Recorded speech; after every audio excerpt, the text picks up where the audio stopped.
The night sky above Montana erupted in a brilliant flash of purple and gold as Princess Navarra's ship plunged through Earth's atmosphere.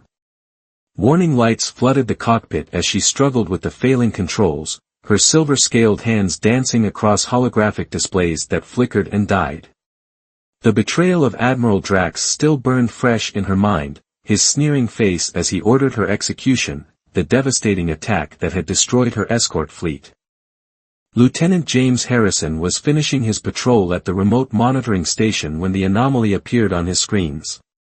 At first, he thought it was a meteor, but the trajectory was too controlled, too deliberate. He radioed his commanding officer, Colonel Rivera, while keeping his eyes locked on the descending object. "Sir, we have an unidentified craft entering our airspace. It's going to crash about 3 miles east of my position. Investigate but maintain distance, Harrison. We don't know what we're dealing with." James grabbed his gear and jumped into his patrol vehicle, driving toward the growing trail of light in the sky. The object crashed with an earth-shaking impact that sent a shockwave through the forest, scattering wildlife in every direction. As he approached the crash site, he could see the strange architecture of the vessel, clearly not of Earth origin. The ship's hull was made of a material that seemed to shift colors like oil on water, now cracked and broken from the impact. Steam hissed from ruptured conduits as James cautiously approached, his rifle ready but lowered. That's when he heard it, a sound of movement from within the wreckage. Through a shattered viewport, he saw her. The alien princess was unlike anything he'd imagined, humanoid but clearly alien, with silver-scaled skin that seemed to shimmer in the moonlight and eyes that glowed with an inner light. She was injured, trying to free herself from the twisted metal of her command chair. James made a split-second decision. Protocol dictated he should wait for backup, but something in her desperate struggles touched his humanity. He holstered his weapon and began clearing debris to reach her. "I'm here to help," he called out, hoping she could understand him. To his surprise, she responded in perfect English, though her voice had an otherworldly musical quality. "Behind you," she shouted suddenly.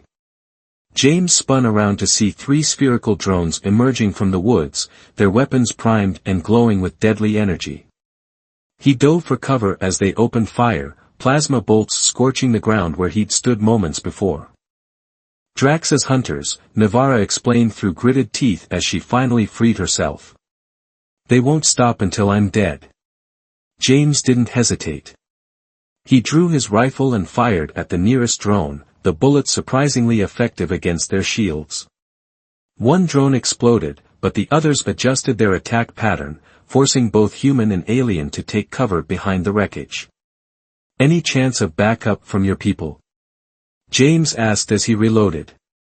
Navarra shook her head, her expression grim. "My entire escort fleet was destroyed. I'm the last survivor of the Royal Guard." James keyed his radio. "Colonel, this is Harrison. We have hostile forces at the crash site. Requesting immediate backup." Static was his only answer. The drones must be jamming communications. The drones were advancing, their weapons charging for another barrage. James noticed how they moved in perfect synchronization. If they could disrupt that pattern, they might have a chance. He quickly explained his plan to Navarra. "There's a weakness in their formation protocol," she agreed, picking up a piece of her ship's debris. "On my signal." James laid down covering fire while Navarra used her superior strength to hurl the debris at the lead drone. The projectile disrupted its stabilizers, sending it spinning into its companion. Both exploded in a spectacular flash of blue energy. In the aftermath of the battle, James helped Navarra to her feet. She was tall and regal despite her injuries, carrying herself with unmistakable royal bearing. "I am Princess Navarra of the Aetherian Empire," she said formally. "And I fear I've just brought a war to your doorstep." "Lieutenant James Harrison, Earth Defense Force," he replied. "And something tells me we're going to need each other to survive what's coming." The sound of approaching vehicles cut through the night. Earth's military would be arriving soon. James knew he had mere minutes to decide, follow protocol and turn her over to his superiors, or trust his instincts and help her evade capture. Looking into her eyes, he saw not just an alien royal, but someone fighting for survival against overwhelming odds. "There's an old ranger station 2 miles north," he said quickly. "We can hide there while you recover and figure out our next move." Navarra nodded gratefully, understanding the risk he was taking. Together, they disappeared into the forest just as the first military vehicles crested the hill. Neither of them could know that this was just the beginning of an adventure that would change both their worlds forever. Dawn painted the Montana sky in shades of purple and gold as James and Navarra reached the abandoned ranger station. The small wooden structure stood weathered but solid, hidden beneath towering pine trees.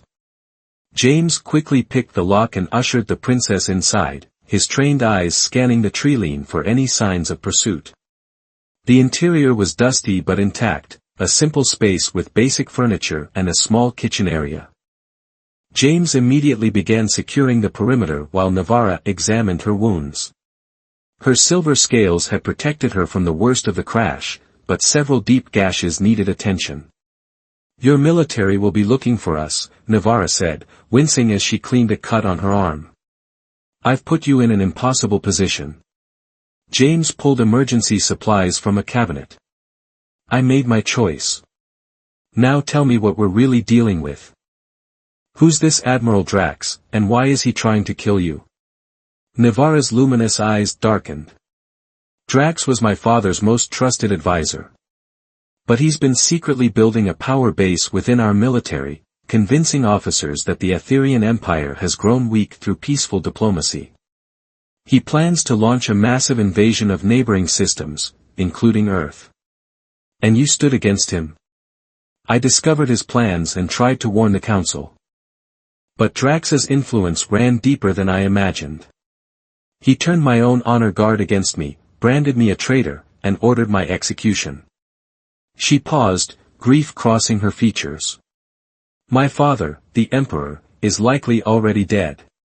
James processed this information while treating her injuries. Earth's defenses, though formidable, wouldn't stand a chance against an advanced alien invasion force. "How much time do we have?" "Days, perhaps. Drax will want to eliminate me before launching his main assault. I'm the only one who can prove his treachery." Their conversation was interrupted by the distant sound of helicopters.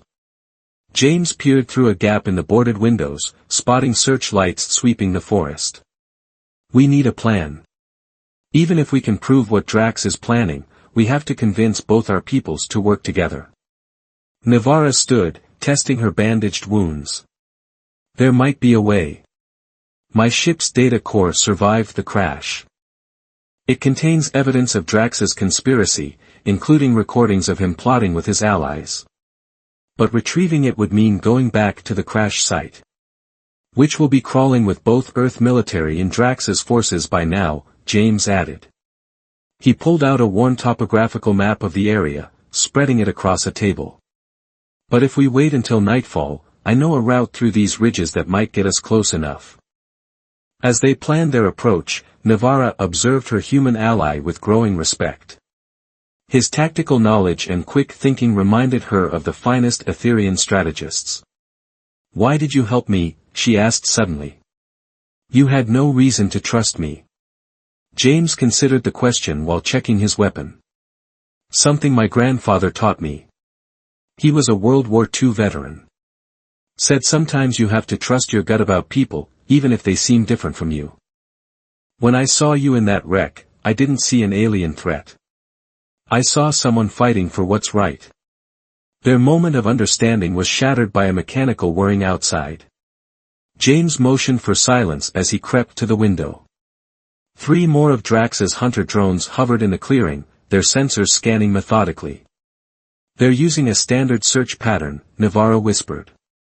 "But there's a blind spot in their sensor array, directly above." James smiled grimly. "The station's attic has roof access. If we time this right." They moved silently to the attic, watching through a small window as the drones drew closer. When the machines aligned in their search pattern, James and Navarra burst through the roof hatch. The princess's enhanced strength allowed her to leap onto the nearest drone, her fingers finding and crushing its critical components. James's precise shots disabled the second, while Navarra used the falling wreckage of her drone to smash the third. The entire fight lasted less than 30 seconds, but they knew more would come. As they gathered what supplies they could carry, James noticed Navarra examining Earth's moon hanging low in the evening sky. "It's beautiful," she said softly. "We have 3 moons on my homeworld, but none quite like this. When this is over, I'll have to show you some of Earth's better views," James replied. "Assuming we survive." Navarra's expression hardened with determination. "We'll do more than survive. We'll stop Drax and forge an alliance between our peoples, one built on trust and mutual respect, not conquest." As darkness fell, they began their journey back toward the crash site. Both knew the odds were stacked against them, but something had changed in their short time together. They moved as a team now, each compensating for the other's weaknesses, each drawing strength from the other's resolve. What started as a chance encounter between a human soldier and an alien princess had evolved into something more, a partnership that might just save both their worlds. As they disappeared into the night, the first stars emerging overhead seemed to shine with new possibility. The crash site had been transformed into a heavily guarded military installation. Floodlights pierced the darkness while armed personnel patrolled the perimeter. From their vantage point in the dense forest, James and Navarra observed the operation with growing concern. "Your people work quickly," Navarra whispered, noting the advanced scanning equipment already being used to analyze her ship's remains. "But Drax's forces will have their own agents among them." James lowered his binoculars, frowning. "How can you be sure?" "Because that's not standard Earth military tech they're using." She pointed to a device being operated by a scientist in a hazmat suit. "That's Etherian scanning technology. Drax has infiltrators in place." The revelation sent a chill through James. If Drax had already compromised Earth's military, their task was even more dangerous than he'd imagined. "The data core, what exactly are we looking for?" Navarra sketched a quick diagram in the dirt. "It's about the size of your hand, crystalline structure, gives off a faint blue glow. It would have been ejected during the crash, likely somewhere in this quadrant." She indicated an area near the ship's stern. A commotion at the site drew their attention. A new vehicle had arrived, a black SUV with diplomatic plates. 2 figures emerged, Colonel Rivera, James's commanding officer, and a tall man in a crisp business suit. "That's Director Preston from Military Intelligence," James muttered. "This goes higher than I thought." They watched as Preston examined pieces of debris, consulting with the scientists. His movements were oddly precise, almost mechanical. Navarra inhaled sharply. "He's not human," she said with certainty. "Those movements, he's using an advanced biomimetic disguise. Drax must have replaced your intelligence director with one of his operatives." James felt his world tilt. How long had this infiltration been going on? How deep did it run? He pushed the questions aside, focusing on their immediate objective. "We need a distraction." Navarra pulled something from her belt, a small device she'd salvaged from the ranger station battle.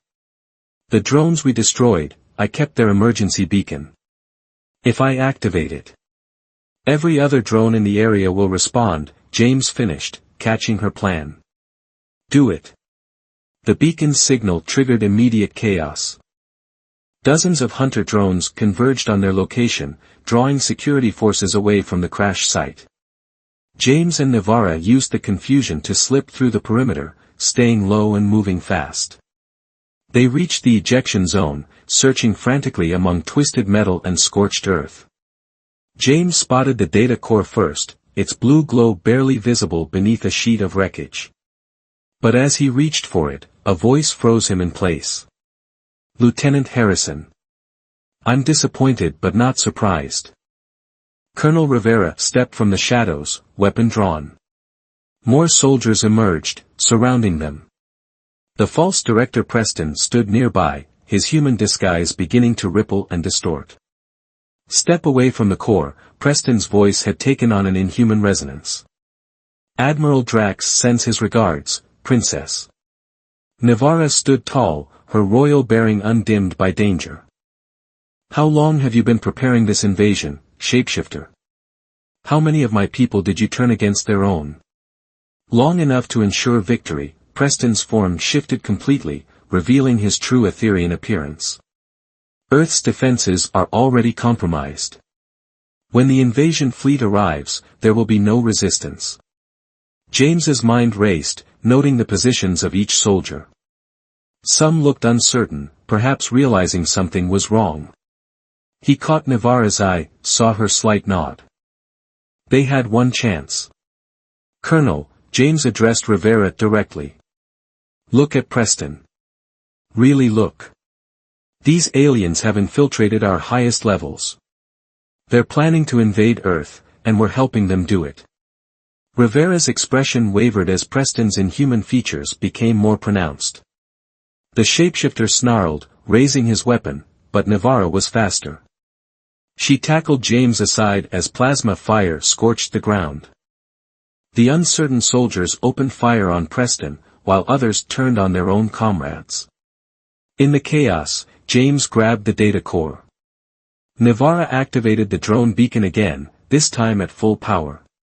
The resulting electronic screech disabled Preston's shape-shifting technology completely. His true form revealed, the remaining soldiers focused their fire on the alien infiltrator. "The core!" Preston shouted through inhuman jaws. "Don't let them escape." But James and Navarra were already running, using the firefight as cover. Rivera's voice rang out behind them, "Let them go. Focus on securing the site." They didn't slow until they'd put miles between themselves and the crash site. Finally stopping to catch their breath, James examined the data core. Its blue glow pulsed steadily, like a heartbeat. "Now we have proof," Navarra said. "But we need to get this information to someone who can act on it, someone we're certain isn't compromised." James nodded grimly. "I might know someone. A general who never quite fit into the military hierarchy, too questioning, too independent. If anyone's still human in the chain of command, it's her." "How do we reach her?" "She commands a secret research facility in the Rockies. Getting there won't be easy, especially now that we're officially traitors." Navarra placed a hand on his shoulder, her touch carrying both comfort and resolve. "We're not traitors, James. We're fighting for both our worlds. And we're not alone anymore. What happened back there proves there are still people willing to see the truth." As if to emphasize her point, distant explosions lit up the night sky. The battle at the crash site was still raging, human soldiers fighting alongside loyal Etherians against Drax's infiltrators. It was a preview of the larger war to come.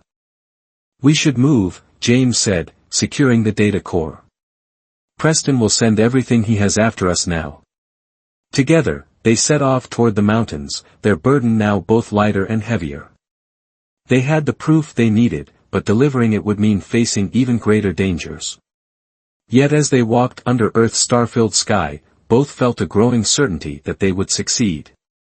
Not just because they had to, but because they would face whatever came next together. The journey through the Rockies was treacherous. James and Navarra fought not only the harsh terrain but waves of pursuing forces. They'd been hiking for 3 days, avoiding main roads and settlements, surviving on James's wilderness training and Navarra's enhanced abilities. The data core pulsed with increasing frequency in James's pack, its glow visible even through the fabric. "It's detecting something," Navarra explained as they crested another ridge. "Etherean technology nearby."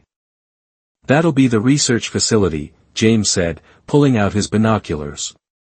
Through the pre-dawn haze, he could make out a cluster of modern buildings nestled in a valley, surrounded by high fences and security measures.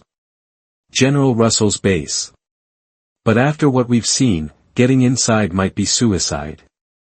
Before Navarra could respond, the air filled with a familiar mechanical whirring. 3 sleek black helicopters rose from behind nearby peaks, their sides bearing no military markings. Worse, James could see the telltale shimmer of Etherian cloaking technology beginning to fail on their hulls. "They're hurting us," Navarra realized. "The facility is the only place we can go. Then we make it count." James checked his remaining ammunition, precious little after their previous encounters. "Your people have a saying about impossible situations." Navarra smiled grimly. "In the darkest void, stars burn brightest." They ran for the facility, using the rough terrain for cover as the helicopters opened fire. Energy bolts scorched the ground around them, forcing them to split up and move erratically. James's training and Navarra's natural agility kept them ahead of the worst barrages, but they couldn't dodge forever. The facility's perimeter fence loomed ahead. James could see guards reacting to the chaos, but something was off about their response. "They're not shooting at us," he called to Navarra. "Why aren't they shooting?" "Because I ordered them not to," a commanding voice rang out. A tall woman in general stars stood at a newly opened gate, flanked by soldiers bearing advanced weaponry. "Lieutenant Harrison, I presume? I've been expecting you." General Russell hadn't aged much since James last saw her at a military ceremony years ago. Her sharp features and iron-gray hair projected authority, but it was her eyes that commanded attention, keen and analytical, taking in every detail of the situation. "Inside, now," she ordered as the helicopters swooped lower. Her soldiers opened fire with weapons James had never seen before, definitely not standard military issue. The helicopters' cloaking technology failed completely, revealing their hybrid human-Etherian construction. Once inside the facility's walls, Russell led them swiftly through a maze of corridors. "We've been monitoring your progress since the crash," she explained. "When my sensors detected Etherian energy signatures in that SUV at the crash site, I knew the infiltration had reached the highest levels." They entered a vast underground chamber that took both James and Navarra's breath away. Dozens of scientists and military personnel worked around what was unmistakably an Etherian ship, smaller than Navarra's but clearly of the same origin. "We recovered it 3 years ago," Russell said, noting their surprise. "Its pilot, dying from crash injuries, warned us about a coming invasion. We've been preparing ever since, developing hybrid weapons technology, studying their weaknesses. But we needed proof of the infiltration to act." "We have it," James said, carefully removing the data core. Its blue glow had intensified, reacting to the technology around it. Navarra stepped forward, her royal presence drawing all eyes. "General Russell, I am Princess Navarra of the Etherian Empire. That ship belonged to Captain Venn, one of my father's most loyal officers. He disappeared while investigating Admiral Drax's activities. He died protecting your empire and warning us," Russell said solemnly. "And now we'll honor his sacrifice. Dr. Reed." A younger woman hurried over, her lab coat covered in technical diagrams. "The interface is ready, General. If that's really a royal data core, it should connect directly with our systems." They worked quickly, connecting the core to a massive display screen. Immediately, files began scrolling, tactical plans, communication logs, security footage. The evidence was overwhelming. Drax had spent years placing his agents in key positions on both Earth and in the Etherian Empire, preparing for a coup that would give him control of both worlds. "There's more," Navarra said, her voice tight with anger. "Tactical data on the invasion fleet. They're not just coming to Earth, they're planning to use Earth's resources and population to launch attacks on other peaceful worlds." James studied the fleet formations. "These are current positions?" "Yes, and based on these trajectories." Dr. Reed's fingers flew over her console. "We have less than 48 hours before they arrive." General Russell's expression hardened. "Then we have 48 hours to prepare a resistance." "Doctor, Begin transmitting this evidence to every major military command center and government office. Lieutenant Harrison, I need everything you can tell me about the infiltrators' capabilities. Princess Navarra, your knowledge of Etherian military tactics could save millions of lives. But Navarra was staring at a different section of data, her face pale. This transmission log, my father is alive. Drax is holding him prisoner aboard his command ship. He means to force him to witness Earth's fall. The chamber fell silent. James moved to Navarra's side, seeing the conflict in her eyes. Their mission had just become even more complicated, and more personal. We'll find a way to save him, James said quietly. But first we have to save Earth. Navarra straightened, her expression resolute. No, James. We'll do both. Because that's what allies do. Around them, the facility hummed with increasing activity as Russell's people began preparations for the coming battle. Humans and a few loyal Etherians among them worked side by side, racing against time to ready their defenses. Dr. Reed, Russell called out. Show them what we've been developing. If we're going to survive this, we'll need every advantage we can get. As they followed Reed deeper into the facility, James and Navarra exchanged glances. The coming storm would test them all, but they had found allies, gathered evidence, and most importantly, given Earth a fighting chance. Now they just had to figure out how to stop an invasion fleet, rescue an emperor, and prevent an interstellar war, all in less than 2 days. The command center beneath the Rocky Mountains buzzed with activity as the countdown to invasion reached its final hours. Holographic displays showed Drax's fleet approaching Earth, dozens of massive warships emerging from faster-than-light travel at the edge of the solar system. Dr. Reed's hybrid defense systems were being deployed globally, while General Russell coordinated with military commands that had proven free of infiltrators. The evidence from the data core had sparked a worldwide purge of shape-shifting agents, but time was running out. The fleet will reach Earth's orbit in 3 hours, Navarra announced, studying tactical displays. Drax's command ship leads the formation. My father is being held in its detention level, here. She pointed to a schematic. James examined the display. The command ship's defenses are strongest.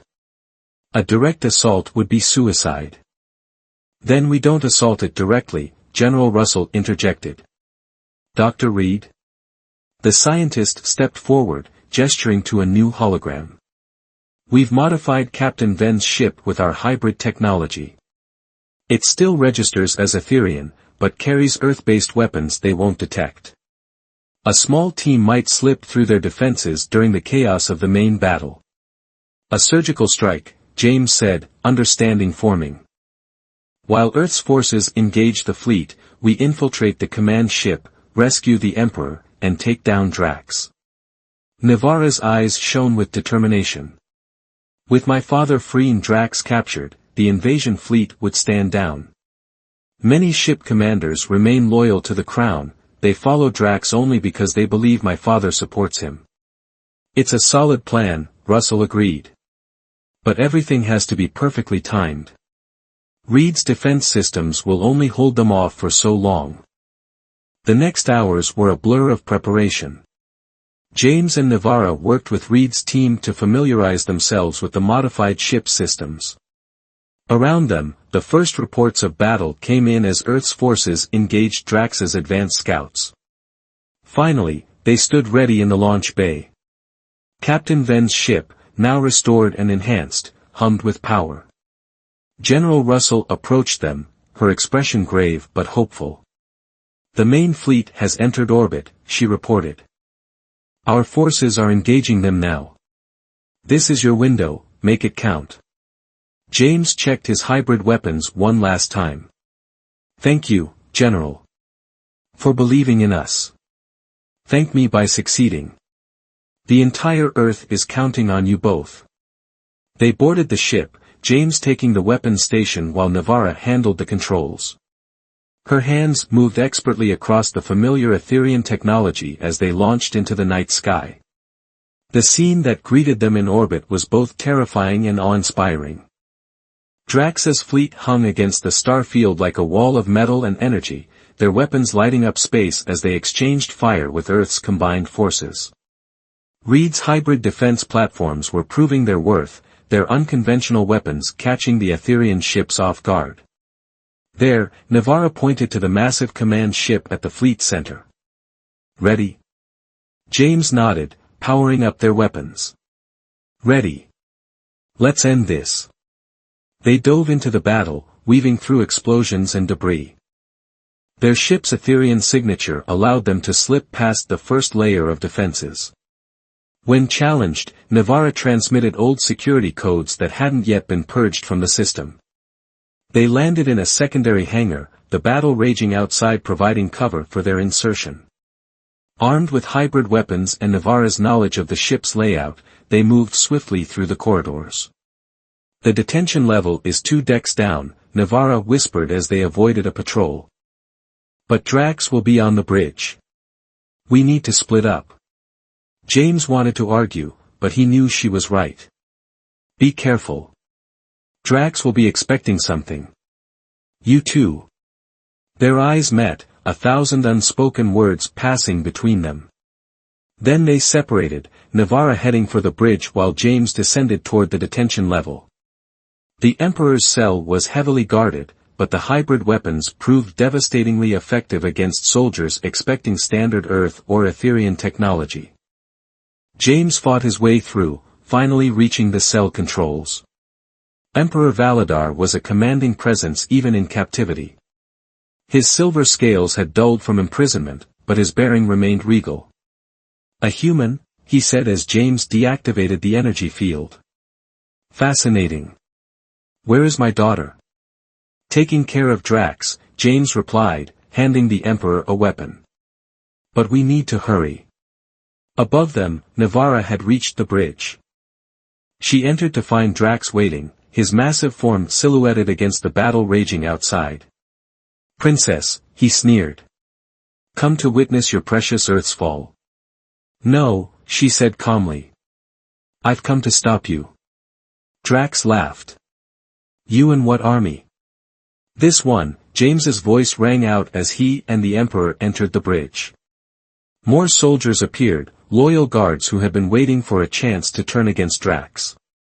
Surrender, Admiral, Emperor Validar commanded. Your coup has failed. But Drax had one last card to play. You forget who commands this fleet. He reached for the ship's control console, but Navarra was faster. The fight was brief but brutal. Drax's enhanced strength and military training made him a formidable opponent, but he faced not just Navarra's fury but James's tactical expertise and the Emperor's royal guards. Together, they overwhelmed him. Emperor Validar himself placed Drax in restraints. Signal the fleet, he ordered. The invasion is over.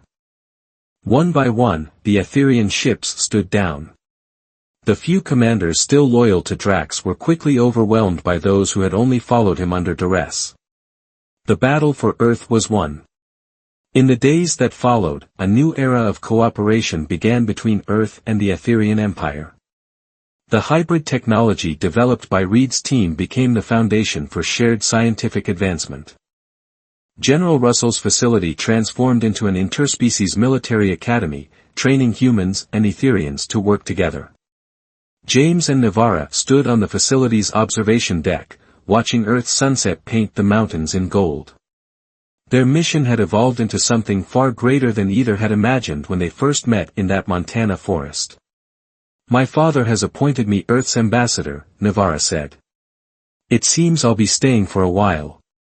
James smiled. Earth's a pretty big planet. You might need someone to show you around. I was hoping you'd say that. She took his hand, their fingers intertwining. After all, the best alliances are built on trust, understanding, and... James asked softly. Navarra looked at him, her eyes reflecting the sunset's glow. And love.